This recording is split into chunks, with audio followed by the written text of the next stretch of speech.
Bonjour ou rebonjour à cette webconférence et bienvenue à cette webconférence consacrée à Arkema. Arkema, c'est un des leaders mondiaux des matériaux de spécialité qui propose des solutions technologiques de pointe dans des marchés très diversifiés. Pour rappel, le groupe est issu de la scission en 2006 d'une partie des activités du groupe Total dans un environnement marqué par les perturbations opérationnelles et le coût élevé des matières premières et de l'énergie. On verra comment Arkema avance sur l'exécution de sa feuille de route stratégique. On parlera également de l'accélération de la demande en matériaux innovants et évidemment de son parcours boursier. Et j'ai le plaisir cette année encore d'accueillir Béatrice Zlim. Bonjour Béatrice. Bonjour Sarah. Je rappelle que vous êtes directrice de la communication financière du groupe. Bienvenue également à notre public virtuel. Vous pouvez poser toutes vos questions via la plateforme. On prendra quelques instants à la fin de cette conférence pour y répondre. Béatrice, il y a tout juste un an, ici même sur ce plateau, on parlait du recentrage stratégique d'Arkema. Alors ensemble, on va dresser un bilan de tout ce qui s'est passé chez vous en une année. Et cela pourrait paraître anecdotique, mais parmi vos temps forts en 2021, il y a ce changement d'identité, c'est pas facile à dire, d'identité visuelle, qui en dit long sur les ambitions du groupe. Oui, alors tout à fait. Un changement d'identité visuelle et de signature pour un groupe, c'est une étape importante en fait. Pour nous, ça accompagne notre transformation vers les matériaux de spécialité. C'est important pour nos clients et pour nos partenaires, mais c'est aussi important en interne pour toutes les équipes. Il faut réussir à illustrer notre nouveau cœur de métier. Il faut être percutant tout en étant simple, aller à l'essentiel. Ça a été un gros travail pour mettre exactement. Mais je vous propose plutôt que de parler, de vous le faire découvrir à travers le petit film qui va suivre. C'est parti alors.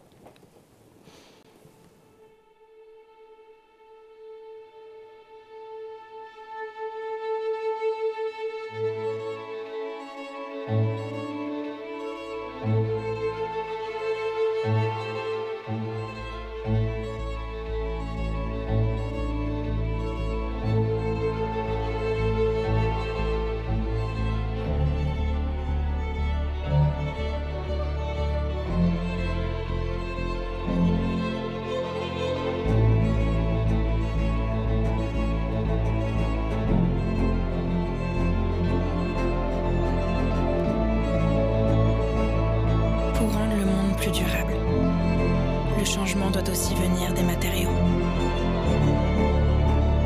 Plus performants. Toujours plus innovants. Plus économes en ressources naturelles.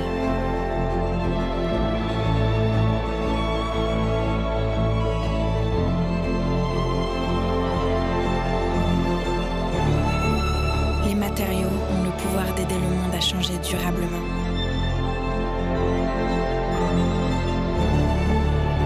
Dès maintenant. Arkema, matériaux innovants pour un monde durable. Alors je pense Nouvelle identité visuelle. Exactement. Je pense que vous l'avez compris à travers ce film. Ce sont les matériaux de spécialité au service des grandes tendances durables qui sont le cœur de métier et le nouveau territoire de marque d'Arkema. Totalement en ligne d'ailleurs avec notre stratégie long terme. Alors à l'occasion de cet événement, nous avons également réaffirmé le socle des 4 valeurs qui accompagnent Arkema depuis sa création. Nous avons ajouté une 5e valeur qui est l'inclusion pour souligner toute l'importance qu'on accorde à la diversité et je dirais plus largement à l'ouverture à la différence. Alors si on revient sur ces matériaux de spécialité, comme vous l'avez vu dans le film, on les trouve dans des secteurs très diversifiés, que ce soit, je dirais, dans le bâtiment, les peintures et revêtements, mais aussi dans les biens de grande consommation, dans l'électronique, le transport. En fait, ils accompagnent notre quotidien. À différents niveaux sans qu'on le sache. Exactement. Et ce qui est intéressant, c'est que la demande pour ces matériaux est en forte croissance. Alors pourquoi? Déjà parce qu'ils sont très performants et aussi parce qu'ils permettent de répondre à quelques-unes, et malheureusement pas toutes, mais quelques-unes des problématiques que nous connaissons aujourd'hui, comme par exemple le réchauffement climatique, la protection des ressources, etc. Si on prend le réchauffement climatique, tout bêtement, on se dit, tiens, il faut améliorer l'efficacité énergétique des bâtiments. Ça passe par une meilleure isolation. Exactement. Donc chez nous, on a des produits Bostik que certains d'entre vous qui bricolent doivent connaître, qui sont des joints d'isolation. Nous avons des mousses également d'isolation pour les bâtiments. On fait du double vitrage, on fait des revêtements réfléchissants. Dans un autre domaine pour lutter contre le réchauffement climatique, l'allègement des véhicules par exemple, on a des polymères qui viennent remplacer le métal pour alléger les véhicules. Et ces polymères en fait qui sont de haute performance mais qui sont également recyclables, certains sont même biosourcés, on les retrouve dans beaucoup d'objets du quotidien, chaussures de sport pour ceux qui aiment le foot, enfin, on en avait déjà parlé l'an dernier. Mais, c'est vrai, les chaussures, mais ça marque les esprits. Donc, exactement, les lunettes typiquement, les montures de lunettes, des choses légères, translucides, design. Donc on le retrouve dans beaucoup de domaines. Dans beaucoup de domaines, exactement. Donc effectivement, revêtements innovants, les fameuses baskets, donc une diversité des marchés finaux pour Arkema.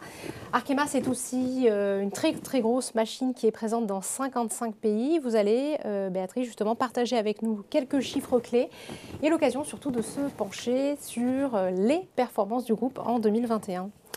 Oui, effectivement. Donc Arkema, grand groupe international, plus de 20 000 collaborateurs, 55 pays, vous l'avez dit, environ 140 sites industriels, 7 centres de R&D dans le monde. 3 grandes régions pour nous, l'Amérique du Nord, l'Asie et l'Europe. Alors en 2021, effectivement, nous avons eu de très bons résultats. Nous avons été même à notre plus haut historique, malgré un environnement qui était quand même complexe. Opérationnel, qui était difficile. Nous avons atteint un chiffre d'affaires de 9,5 milliards. Nous avons clairement bénéficié du rebond post-Covid, comme beaucoup d'entreprises et dans beaucoup de secteurs. Nous avons également vu, nous, de notre côté, une accélération de la demande pour des matériaux plus durables et de haute performance, ce qui correspond totalement à notre stratégie. Donc c'était plutôt une bonne chose. La répartition de nos ventes est restée assez équilibrée entre les 3 régions que j'ai citées précédemment. Alors ça, c'est plutôt un atout quand on voit le monde qui se régionalise quand même beaucoup, avec beaucoup de contraintes logistiques. C'est aussi un gage de résilience parce que devant la volatilité, le fait d'être diversifié au niveau des produits, mais au niveau des régions également, c'est une vraie force. Exactement, c'est une vraie force. Donc, j'ai rapidement écouté l'intervenant précédent. Effectivement, nous avons été confrontés à une forte inflation des matières premières et de l'énergie pendant toute l'année. Nous avons réussi, en fait, par une politique active, je dirais, d'augmentation et d'ajustement des prix, à maintenir une marge décente, même plus que décente, à 18%. Plus que décente. Oui, 18% de marge d'EBITDA. Donc, c'est la marge brute d'exploitation. Oui, à peu près. Oui. Pour ceux qui pour les novices. Exactement. Et du coup, si on regarde le bilan, le dernier volet, le bilan du groupe, il est resté très solide, une dette nette qui est restée très bien maîtrisée et une génération de trésorerie assez importante. Bon, finalement, 2021, si je comprends bien, a tout bon, un chiffre d'affaires en forte hausse, une belle progression de cette fameuse marge brute d'exploitation. L'année dernière, Béatrice, nous avions parlé ensemble de votre feuille de route stratégique qui était, si je ne m'abuse, particulièrement ambitieuse. Alors, depuis l'an dernier, quelles sont les avancées que vous pouvez partager avec nous ? Alors effectivement, il y a eu beaucoup de choses en 2021, mais avant, je voudrais juste revenir rapidement sur cette ambition qui est de faire du groupe un acteur centré uniquement sur les matériaux de spécialité à l'horizon 2024, avec un chiffre d'affaires un peu supérieur à 10 milliards, une marge d'EBITDA de l'ordre de 17%. Donc vous voyez avec les chiffres clés que je vous ai donnés avant qu'on n'est pas très loin du compte. Donc ces objectifs, l'atteinte de ces objectifs en fait qu'on avait définis en plein Covid quand même, ce qui avait été jugé très ambitieux à l'époque, ils sont en bonne voie, il n'y a pas trop de problème là-dessus. Alors pour soutenir cette feuille de route, il y a 4 éléments clés. Le premier, c'est le recentrage vers les matériaux de spécialité à travers des acquisitions et des cessions d'activités non stratégiques. Le deuxième levier, c'est plus de la croissance organique sur des projets à forte rentabilité. Ensuite, on a la R&D et l'innovation au service des grandes tendances qu'on a évoquées précédemment. Et le 4e volet, c'est la feuille de route RSE. Donc la responsabilité sociale et environnementale, effectivement. Donc 4 volets. Revenons peut-être sur le premier que vous avez évoqué, la transformation de votre portefeuille. dans votre feuille de route, il y a effectivement cette échéance de 2024, puisque d'ici là, les matériaux de spécialité représenteront la totalité de l'activité d'Arkema. À date, c'est 85%, c'est ça? Exact. Ouais. Et en 2021, vous avez franchi 2 étapes majeures que vous allez nous montrer. Oui, en 2021, en fait, en mai, nous avons finalisé la cession du PMMA, qui est une activité qui ne faisait pas partie des matériaux de spécialité. Donc pour une valeur d'entreprise de plus d'1 milliard d'euros. Et la deuxième étape très importante, c'est l'acquisition des adhésifs de performance d'Ashland. Cette acquisition, nous l'avons finalisée en février dernier, un peu plus d'1,6 milliard de dollars cette fois-ci, une acquisition de valeur d'entreprise. Et ce qui est important et intéressant avec cette acquisition, c'est une acquisition de taille déjà importante et elle nous permet dans la partie adhésive de notre portefeuille, de franchir un cap, parce qu'il y a beaucoup de synergies avec Bostik, enfin avec les activités existantes. Alors on n'a pas fait que ces 2 grosses acquisitions, on a fait également 4 acquisitions plus petites, principalement dans les adhésifs aussi. Et en fait, cette dynamique d'acquisition 3 à 4, acquisitions un peu plus petites, mais ciblées à forte valeur ajoutée. Cette dynamique, on va la continuer pour continuer à renforcer encore davantage nos matériaux de spécialité, ce qui est le but ultime. Qui est votre but. Donc, alors si on intègre, juste pour revenir sur les 85% que vous avez mentionné tout à l'heure, donc si on intègre tout ce qu'on a fait en 2021, on est plutôt à 90% aujourd'hui. D'accord. Donc plus proche de 90 à date. Oh oui, peut-être même un peu plus. D'accord. Donc on est en bonne voie pour cet objectif de pure player. Finaliser cette feuille de route. L'autre grand chantier en matière de croissance organique, c'est cette fois-ci celui de Singapour. Oui, parmi les projets qui vont contribuer à notre croissance organique, l'un des plus essentiels est sans aucun doute le polyamide 11 de Singapour. Alors le polyamide 11, je rappelle, c'est un matériau 100% biosourcé à partir de graines de ricin, qui est recyclable et qui dispose de propriétés assez exceptionnelles, qui est utilisé dans les marchés que j'ai évoqués tout à l'heure, le transport, les biens de consommation. Dans tous les différents marchés pratiquement. Alors, par exemple, on peut le retrouver dans quoi par exemple, dans votre voiture, sous le capot. Alors, on n'y va pas souvent. Enfin, en tout cas, nous, les femmes, on y va moins peut-être que d'autres, mais sous les capots de voiture, des lignes de refroidissement, par exemple. Les voitures, vous le retrouvez dans des textiles techniques aussi, dans des chaussures de sport. Donc, sans le savoir, effectivement. Exactement. Gros chantier du côté de Singapour. Oui, alors ça sera d'ailleurs gros chantier. Vous dites gros chantier, ça sera je pense que c'est l'une des plus grandes usines mondiales au monde de polymères biosourcés totalement intégrés, donc qui devrait démarrer cet été. Alors encore un autre élément, dans le timing et dans l'enveloppe budgétaire prévue, ce qui pour le coup n'était pas évident vu les contraintes qu'on a pu connaître avec la pandémie et les confinements. Pas simple, exactement. Alors, en dehors de ce gros projet, on a d'autres investissements, bien sûr, pour accompagner nos clients sur des projets techniques et qui restent toujours dans la même idée de décarbonation, d'évolution vers des modes de vie plus durables. On a, par exemple, annoncé des accélérations dans le développement du PVDF, qui est quelque chose qu'on utilise beaucoup dans les batteries. On a également l'élastomère Pebax pour lequel on va augmenter la capacité mi-2023. Donc beaucoup de projets également. De ce côté-là. Exactement. Juste un dernier élément, excusez-moi, je vous coupe. Les investissements, chez nous, c'est à peu près 5,5% du chiffre d'affaires du groupe. Alors, excepté le gros investissement réalisé de polyamide 11 qui est exceptionnel, on va dire. Alors, vous avez mentionné l'accélération en matière de recherche et développement. Il est vrai que le contexte est d'ailleurs plutôt favorable avec ces transformations actuelles comme celle de la transition énergétique, vous l'avez rappelé, qui génère de nouveaux leviers de croissance, Béatrice. Oui, comme je vous le disais tout à l'heure, la demande pour ces nouveaux matériaux ne cessera de croître.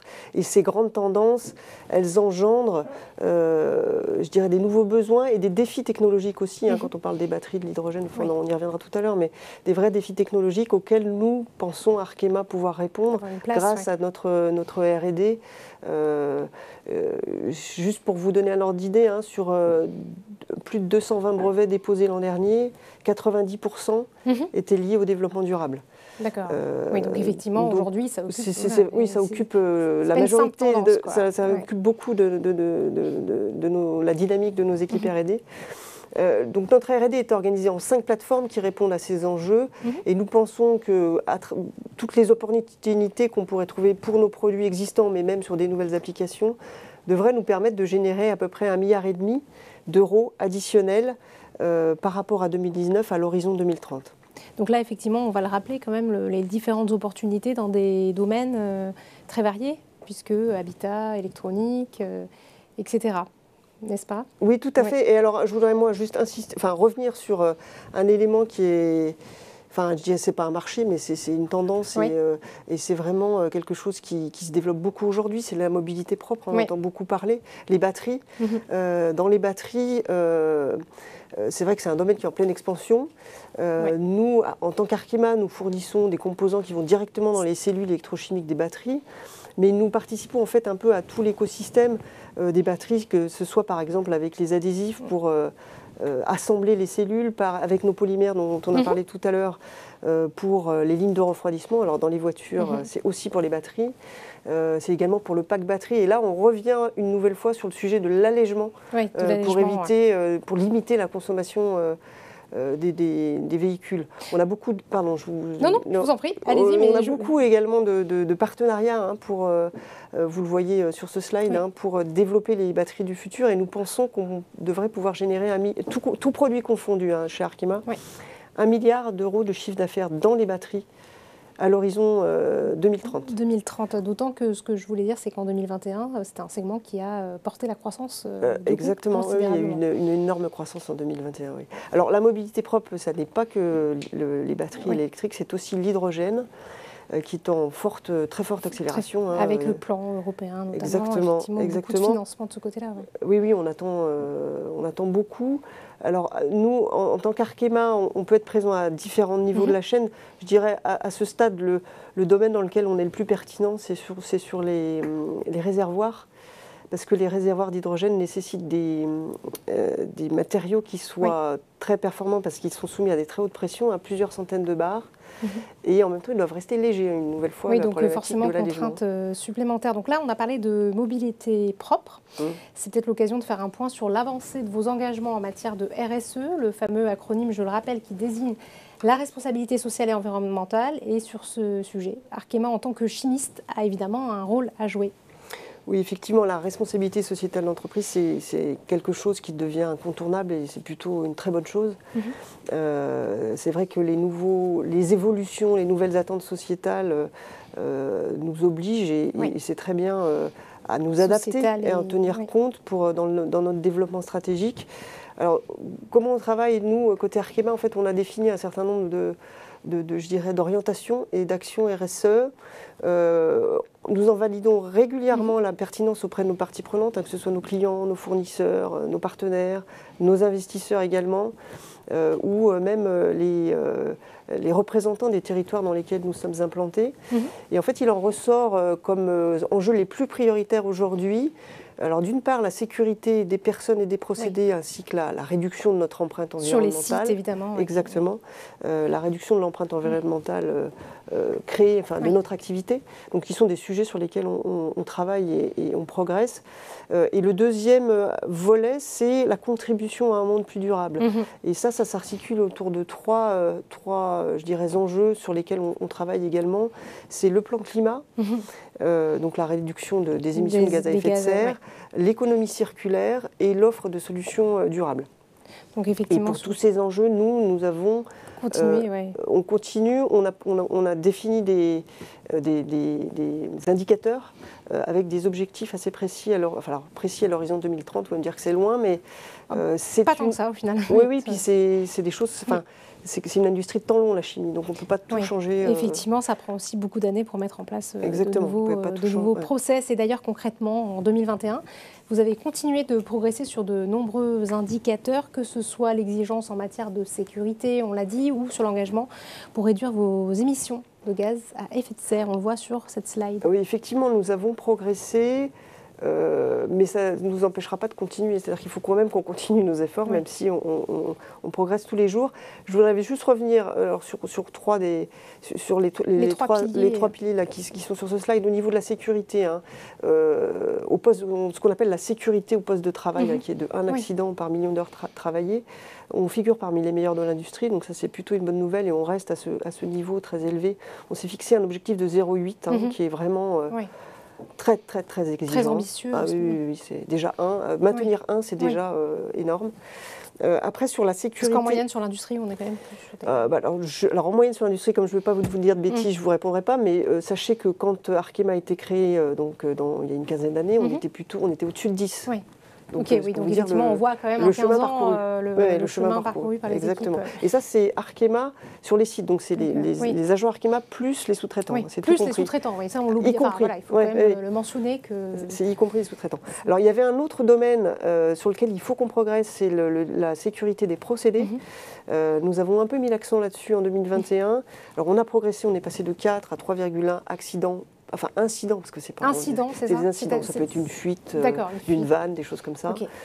Donc, vous êtes très regardé d'ailleurs sur ce sujet-là. Oui, alors ça fait partie, ces choses-là font partie aussi de la rémunération des dirigeants. Donc c'est important de savoir que ce n'est pas juste pour faire joli, il y a une vraie intention et un vrai commitment des gens là-dessus. Un autre aspect qui est important, c'est la diversité, on en parle beaucoup. On progresse également. 24%. Nous avons un taux de 24% de femmes dans l'encadrement supérieur, sachant que chez Arkema, globalement, à tout compris, on est à 26% de femmes. Donc Comex, Codir oui, c'est encadrement. Et alors c'est même en dessous, ça descend un peu en dessous. Hein. Mais juste pour comparaison, effectivement, sur la globalité d'Arkema, on est à 26% de femmes. Donc on est pratiquement équivalent. Ça ne veut pas dire qu'il ne faut pas progresser encore. Mais en tout cas, il y a des efforts qui sont faits. Il faut qu'on accélère. Et puis aussi sur la diversité des profils de nos managers à travers le monde. Dernier point, parce que je sais que c'est très important et que les gens y prêtent une attention particulière, le climat. Donc nous avons atteint moins 34% par rapport à... Alors la référence c'est 2015, bien évidemment. La référence c'est 2015, on a perdu 34%, enfin on a diminué de 34% nos émissions de gaz à effet de serre. Année de la COP 21. Alors, on est sur une trajectoire bien en dessous de 2 degrés, donc c'est plutôt pas mal. Et on est très à l'aise on est très content et on est en avance en fait sur notre objectif qui est de 38% à l'horizon 2030. Donc vous voyez, il ne reste que 4%. Bon, au-delà de ça, ça paraît simple, mais en même temps, comme je vous l'ai expliqué tout à l'heure, on a beaucoup d'unités, et notamment le polyamide 11 à Singapour, beaucoup d'investissements qui vont rentrer entrer en service. Donc il va falloir qu'on efface toutes ces émissions additionnelles pour pouvoir baisser le tout. Alors tous ces progrès sont assez reconnus par les agences de notation. Nous avons rejoint, alors je crois que c'était en mars 2021, le CAC 40 ESG, donc qui regroupe les 40 plus grandes entreprises de la place Paris. Engagées sur les questions. Enfin avec les meilleures pratiques. Les meilleures pratiques, on dit comme on veut. ESG. Et puis nous avons progressé aussi au DJSI World, qui est un index assez regardé. Nous sommes passés de la 6e à la 3e place. Dans la catégorie chimie. Donc on voit en tout cas les efforts et la stratégie d'Arkema sur ce sujet, qui est évidemment très regardé, et c'est une très bonne transition puisqu'on va parler du cours de bourse. Béatrice, après une année évidemment hors norme, en l'occurrence celle de 2021, les marchés sont particulièrement chahutés depuis le début de l'année. Inflation, guerre en Ukraine, fin des politiques très accommodantes des banques centrales. Évidemment, pénurie des matériaux qui affectent de nombreux secteurs. On voit finalement que Arkema résiste plutôt bien. Alors c'est très vrai pour 2021, on a fait plus que bien résister, puisqu'on a eu une très belle croissance du niveau de l'action, de plus de 30%, pratiquement 4 points au-dessus du CAC, et le double du panel de pairs que nous suivons. Alors c'est sans doute dû à nos excellents résultats, à la reconnaissance de notre recentrage vers les matériaux de spécialité qu'on a évoqué tout à l'heure. C'est vrai que depuis le début de l'année, c'est plus compliqué. C'est plus compliqué, mais il y a quand même une résistance. Mais bon, on reste en ligne avec nos pairs, donc voilà, on n'est pas particulièrement atteint, donc ça c'est plutôt rassurant. Mais il y a un autre élément que je voudrais mentionner, parce qu'au-delà du cours de bourse, c'est le dividende, puisque pour Arkema en tout cas, c'est une composante et un véhicule essentiel de retour à l'actionnaire. Nous l'avons augmenté de 20% l'an dernier, nous sommes passés à 3 €, compte tenu des excellents résultats et de cette politique de croissance progressive du dividende. Et nous pensons pouvoir atteindre à peu près 40% de taux de distribution, pardon, j'allais vous le dire en anglais, ce n'était pas le but, d'ici 2024, sachant qu'historiquement, là, si on prend les dernières années, les 3 dernières années qui ont été un peu chaotiques, on est à peu près à 30%. Donc on a encore un potentiel de croissance du dividende. Vous faites bien de le mentionner, c'est un élément quand même très regardé par les investisseurs. Merci Exactement. Béatrice pour cette présentation, encore une fois très éclairante. On va maintenant prendre quelques questions du public. La première de Salomé. On entend beaucoup parler des tensions et des surcoûts logistiques. Qu'en est-il pour vous et voyez-vous une amélioration chez Arkema ? Alors effectivement, cette tension et ces surcoûts logistiques, on l'a observé depuis le premier semestre 2021 déjà, où il y a eu pas mal de... Notamment aux États-Unis, on a eu des hivers rigoureux, des tempêtes, etc. Il y a eu, je l'ai dit pour 2021, pour nos résultats, il y a eu un rebond post-Covid, je pense, qui n'a pas été anticipé. Donc toutes les chaînes ont été très vite tendues. Alors, on a eu même, nous, des volumes, on l'avait dit pendant la fin 2021, notamment dans les adhésifs, des manques de matières premières. Et ce qui est valable pour toutes les entreprises de toute façon. Exactement, oui. Alors, c'est soit des manques de matières premières, soit des difficultés à exporter nos produits finis. Alors, au-delà de ça, il y a aussi, il ne faut pas l'oublier, les confinements aussi, qui jouent beaucoup sur... je ne sais pas si vous avez eu l'occasion de voir cette carte géographique qu'on voyait par les petits points de tous les containers qui étaient postés autour de Shanghai. C'est impressionnant. Oui. Donc, il va falloir, pour répondre à la question, effectivement, ça peut générer des pertes de volume et ça génère des surcoûts. Sur les pertes de volume, on ne peut pas faire grand-chose. Sur les surcoûts, ce qu'on essaie de faire, et on l'a plutôt bien réussi, c'est de retranscrire dans les prix des produits finis les augmentations. Et je dirais que le marché devrait se normaliser à un moment. Ce n'est pas encore complètement le cas. Les tensions sont toujours là aujourd'hui. En tout cas, ça va finir par se normaliser. Comment faites-vous pour intégrer les hausses de coûts de matériaux dans vos prix de vente, nous demande Ernest sur la plateforme. Alors les hausses de coûts, c'est un petit peu comme la logistique en fait. Ce qu'on fait nous, c'est qu'on met on regarde tous les aspects. La hausse des matières premières qui était, qui est arrivée finalement un peu avant la hausse des produits logistiques et même de l'énergie. L'énergie, c'est plutôt l'Europe d'ailleurs. Donc les matières premières, l'énergie, le transport, et on discute avec nos clients en leur expliquant le pourquoi et la nécessité pour nous d'augmenter les prix. Mais ça s'est fait sur toute la chaîne en fait. Ça part des matières premières et ça va jusqu'au pot de peinture que vous trouvez. Mais c'est possible grâce à votre pricing power et votre expertise finalement aussi. Exactement. Alors ça marche bien quand la demande est là. Oui. Si jamais la demande... Il y avait beaucoup de demandes en 2021, donc c'est vrai que ça nous a aidés, on va être honnête, on ne faut pas croire que...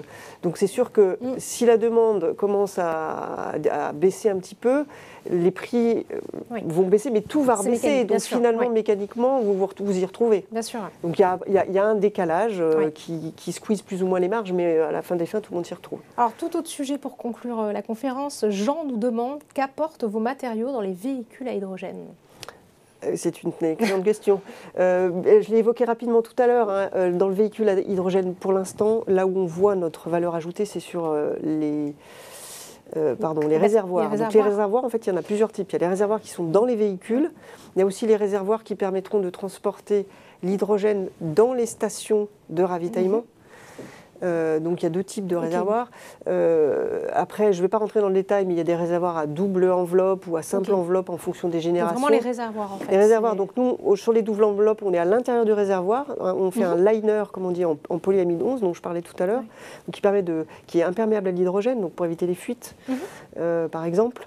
On fait également le casing, donc tout le pack, qui permet, comme je disais tout à l'heure, d'être très résistants aux très hautes températures, donc ils sont en PA11, ils sont en hélium aussi, qui est une autre, on n'a pas eu le temps d'en parler, mais qui est une autre résine 100% recyclable, qui fait les pales d'éoliennes, je crois qu'on en avait parlé l'an dernier. On en avait parlé l'année dernière, oui. Exactement, qui seront... Et du coup, on en reparlera l'année prochaine aussi. Exactement, peut-être, et qui permettent également de faire ces réservoirs. Donc c'est vraiment une question de matériaux de haute performance et de propriétés technologiques Et de légèreté aussi. En tout cas, on le voit voilà, que derrière l'hydrogène, qui fait souvent la une de l'actualité économique et financière, on a des acteurs comme vous.